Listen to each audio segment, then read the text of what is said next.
maulan na araw po sa amin. So, medyo, at least, kailangan po namin ng ulan. Yan, sobra pong ulan. Pag tinignan nyo po sa labas, dito tayo sa labas. Sa kabila, kasi yung kabila, yung kapitbahay namin, laging nakasilip sa bintana. Yan. Umulan po. Yan. Umulan. So, ito po yung mga halaman natin sa labas po namin yan. Front door namin. Yan, medyo sobrang hangin. Parang, kala mo yung kababagi pa lang. Mga siguro yung 80 kilometers per hour yung hangin na po. So, at least huminahina. Minsan pa bugso-bugso po. Mamaya po yung pasok po. Tapos mamaya yata may magkakat po ng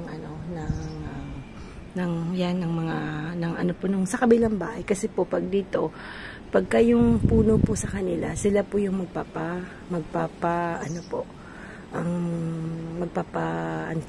sila po yung magkakat noon. Kasi sa kanila po yung puno. Sa kanilang puno, yung buong punong sa kabilang side. So sila po magpapakat. Bibenta daw po yung kabilang bahay namin. Kabibili lang nila. Wala pang 2 years sila dyan. Ibibenta ulit. Magkakaroon tayo ng panibagong kapitbahay. Grabing ulan.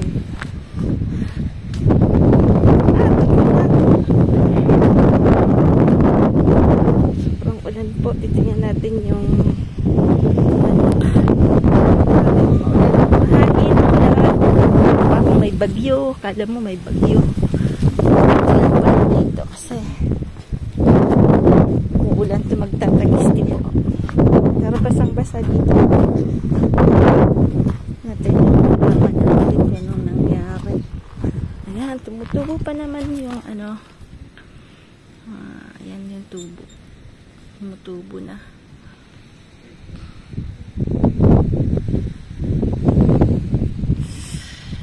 Maulan.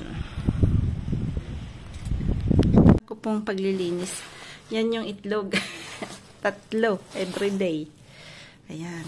Medyo sobra pong humidity kasi masyadong umuulan. Umuulan po. Hindi naman yung gaya ng ulan ng tropical na po. Pero syempre mahangin, maulan. Parang yung bagyong tas sige pa pong tagiste ang tawag sa Bicol. No? Sige pa yung parang ulan na, yung maliliit lang na ulan. Kaya lang dito malamig po kasi winter. So sa labas malamig po. Ayan, ako po maglilinis today kasi wala si Frank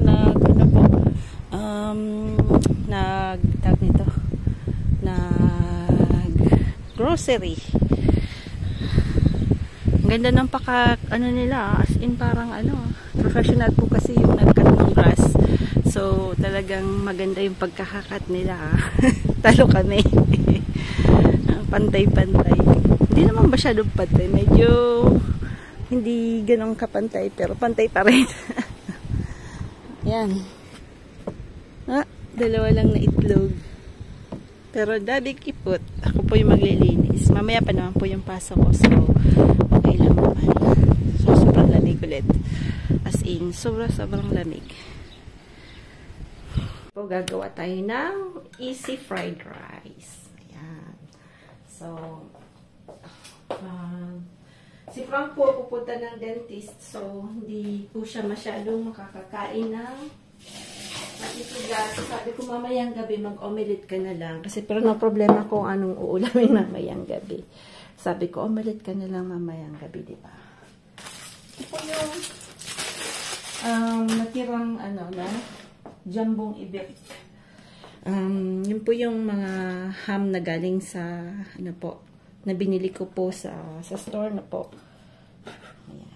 So, lang natin to. Yung taba niyan masarap.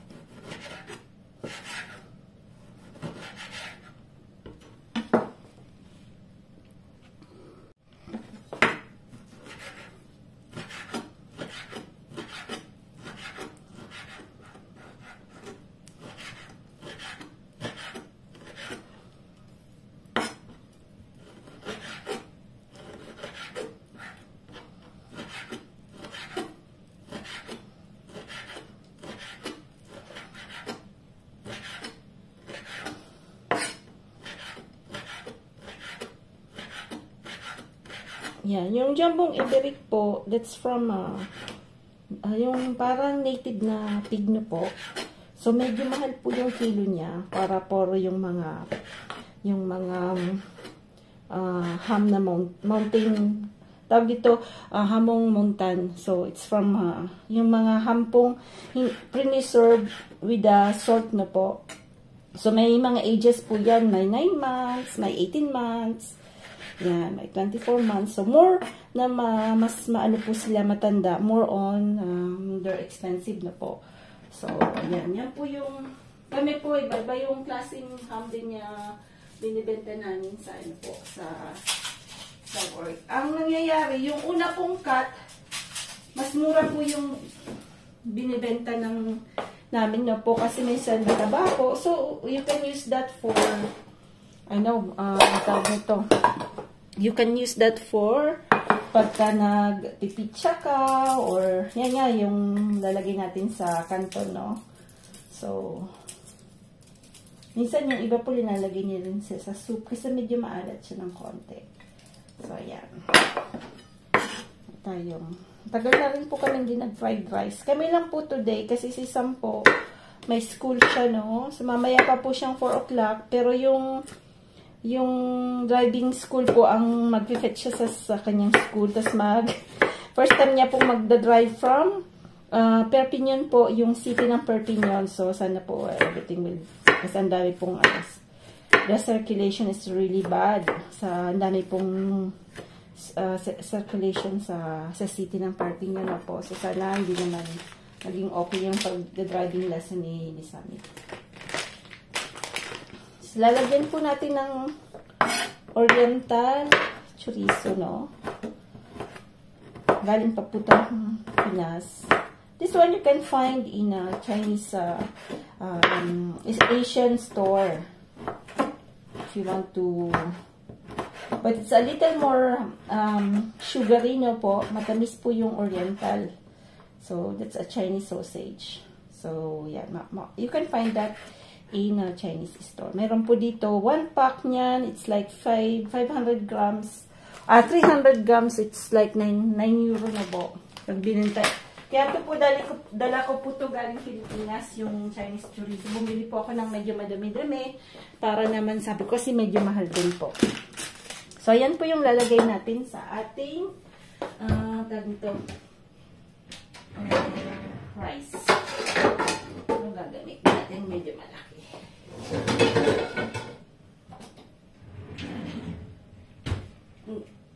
Siguro gagamitin na natin yung bagong wok natin nandun sa taas. Kasi sabi ni Pak, nasaan yung wok mo? Sabi ko, hindi ko pa ginagamit. Sabi niya, ko talaga, tinitipid mo ang gamit-gamit mo, ha? So, yan, naisip pa niya bumili ng olive oil kasi papaubos na yung olive oil. Yung olive oil din po dito medyo mahal na. So, yung 1 liter na ganito, it's like, how many liter? 1 liter po, it's almost mga 9, 11. So, ayan. So, ayan lang po. Tapos, lalagyan natin ng isang itlog.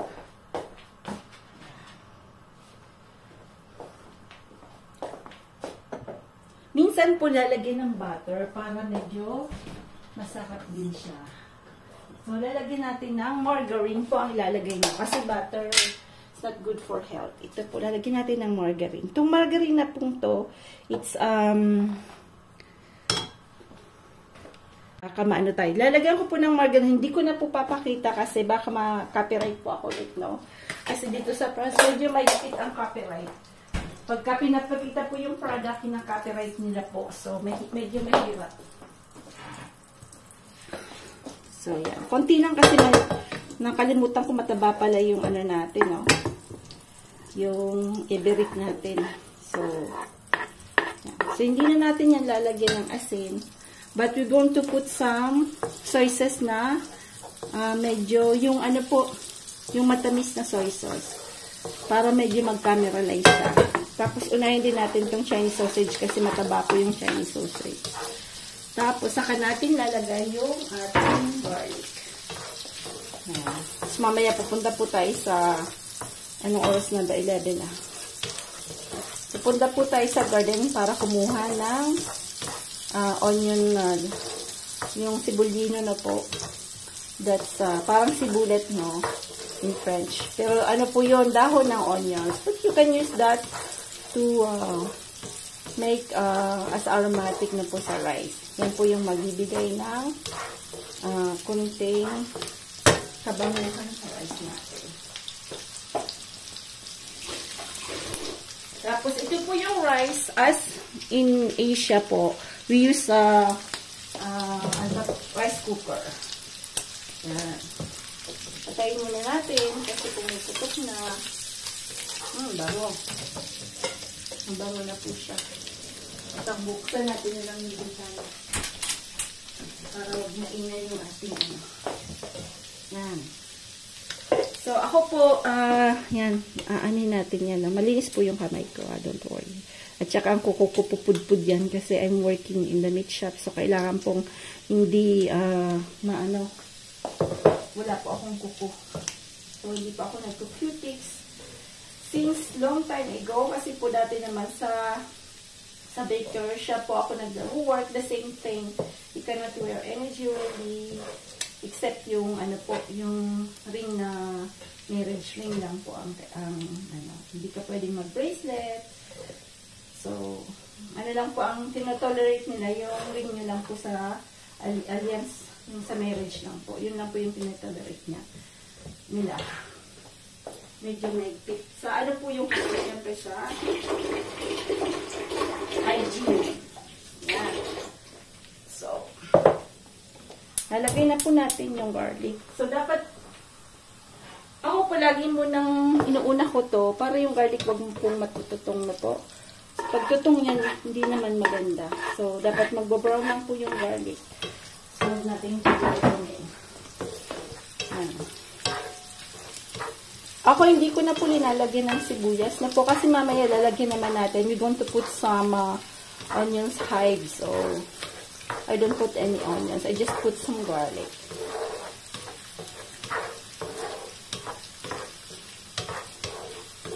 After, if you have shrimp, you can put shrimp. So, since I don't have shrimp, I didn't. Ito po yung ating organic egg from our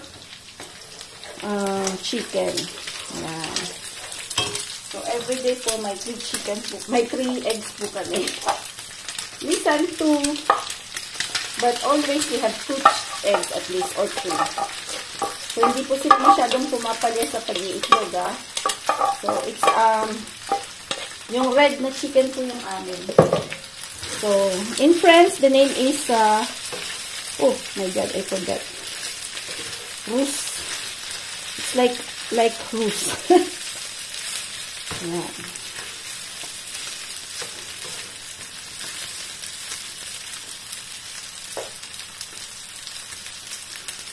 So, we put some soy sauce. I don't know if I want some. This one is, dito bukas. Not yet open. Soy sauce po ito na sucre. It's sucre. It's yung matamis na soy sauce. Talagyan nyo natin ng konting.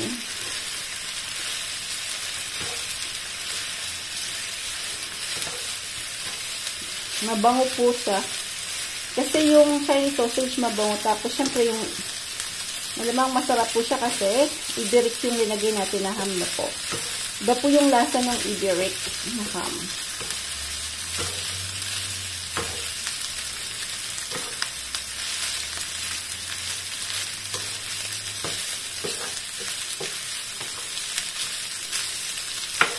Yan. So, aanin lang natin. Tapos mamaya pupunta po tayo sa garden. Kukuha po tayo ng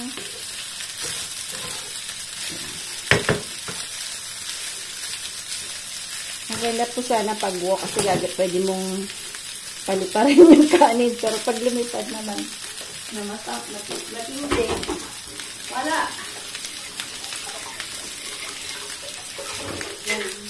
Mainit po sana today, kaya lang sobrang hangin naman.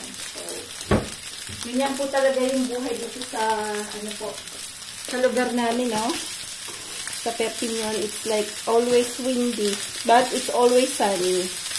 Yan. Kaya lang di umuulan. So, that's biggest problem then. Kasi kung mahilig ka magtanim, sabi nagbabawal nyo ng magdilig. Pero yung mga tuloy yung professional na agriculture, bawal. Hindi bawal sa kanila. Pero yung sa sarili tuloy bawal. So, minsan po nagtatampo rin yung mga tawag nito. Siyempre, yung mga ano po, yung resident no po. Kasi siyempre, makakatipid ka talaga pag meron kang garden, di ba po? So, yung iba, re-recuperate yung summer yung ulan po. Kaya iba, ang hina naman ng ulan. So, mabilis maubos yung yung na-prepare yung ano mamaya punta tayo na garden. Kuha tayo ng pang green yan. Tapos, magsa-sausage lang kami. Bumili po siya ng sausage.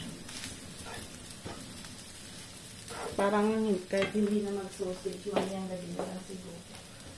Kasi, pwede na yan na walang ulam.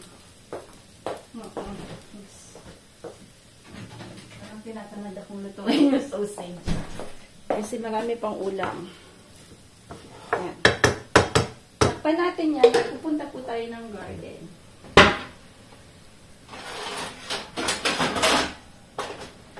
Grabing lakas ng hangin. Pati dito sa loob ay dinig ko po. Yan. Sobrang magulo po yung mga puno. Tingnan nyo. Sobrang puno. Ayan. Ito tayo sa labas. Sa labas. Nag-ice-ice ako kanina. Pero magulo pa rin. Yan. So, I take all these onions. Yan, kumuha na po tayo ng onions. Lalagay po natin to sa linuluto natin. Then after, it will make some perfume sa ating rice. Yan. So me, I put that last minute na po.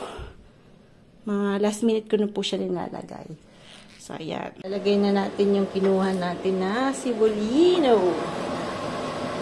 Iba po yung kulay ng rice pag may ganito na po. Kaya sa Pilipinas pwede po kayo magtanim yan kahit sa paso lang po. At least all year meron po kayong ganyan. Kasi pwede sa pansit, pwede sa adobo, diba? Pampaganda ng ng linuto na po at pampabango. And I'm sure may nakukuha pong something dyan para maganda sa katawan. So, ako hindi ko masyado nang linuluto yan po. Mauna na po akong kumain kasi sabi ni Frank mauna daw akong kumain kasi siya baka hindi pa po siya kakain gawa ng gagawin yung ngipin niya. Malamang masakit ngipin yung may dentist po kasi kami. Alam mo pag tumatanda na yan. Lalo na po ngayon mahirap nang maghanap ng dentist na yung talagang ina-ayos yung ngipin, yung rene-repair. Ngayon po lahat dito po sa amin, puro root canal. Kaya yung nagiging fragile po yung yung ngipin, nagiging fragile na po siya. So, hindi na po yung gaya na dati, pasta-pasta. Pag pinastahan po kasi yung roots nandyan pa, at least, ganun pa rin katibay yung ngipin po. Dito po, ay, nako, rinurut canal nila, so yung roots wala na. So, maano na po, marupok na yung mga ngipin. So, mahirap pong maghanap ng dentist dito sa France na talagang daycare na po. Ayan. Namimiss ko po tuloy yung pinsang kong dentist. Nasa US na po siya. Ayan. Shout out. Yung sardine, sabi ko, makapag-sardinas nga. Ay. Yan. Naku, may isang malaking tag nito, sili. Manghang po kasi binili ko. Yan. Gasa natin dito kasi yung dito po nalagay sa iba po yung tapunan ng mga lata. So, nuhugasan po namin bago itapon. Kaya lang, be careful kasi yan po ay napakatalim. Yan, napakatalim po nung Iba po kasi yung recycle po dito yan. So, iba po yung lagyan ng plastic tsaka ng mga cans. Yan ang aking ulam. Sardinas. Yan, lagyan ko po ng bok choy. Yan lang po yung uulamin ko. Hindi na po ako nagluto ng ulam, no? Kasi mamayang gabi na lang si Frank lutuin niya yung sausage. Tas ito po. Solve na yan. Ang anghang po nung tawag nito, nung ating sardinas. Ito.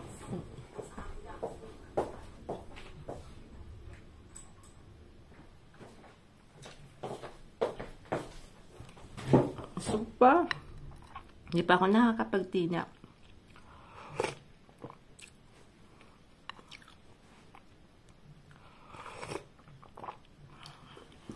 Nintay ko si Frank, kaya lang medyo, minsan kasi po yung, delayed po yung, nila, yung nila, yung minsan yung dentist po nadidelay siya ng, minsan 20 minutes, 30 minutes. Kaya ganon. Minsan pagka ginawa po yung ngipin, sabihin nila, 1 hour ka muna kakain. Diet ka muna. Kawawa naman si Frank. Hindi ka kakain.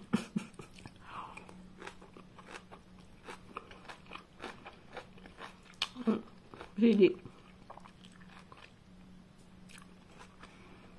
Anghang siya, ha? Minsan namimiss ko po yung sardinas. Kaya minsan po bumibili po ako noon ng delata. Kasi minsan pag sa sinagag, masarap po siyang i-partner.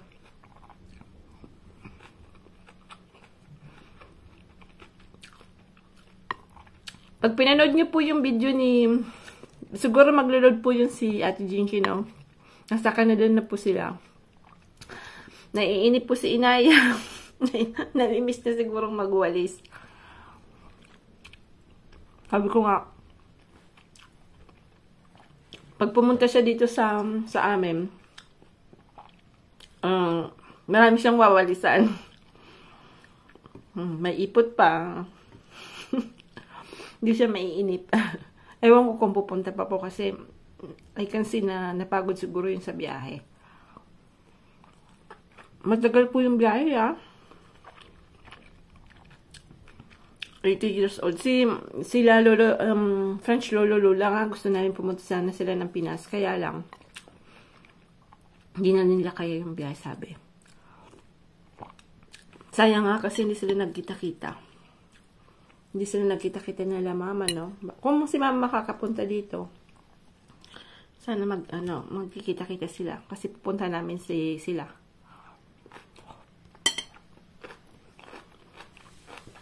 Malapit po sila sa Paris. Ang bahay ng nanay ni Frank, malapit po sila sa Paris. Nasa north po sila. Kami naman malapit sa Spain, sa Barcelona po. So, contrast po yung place namin na po.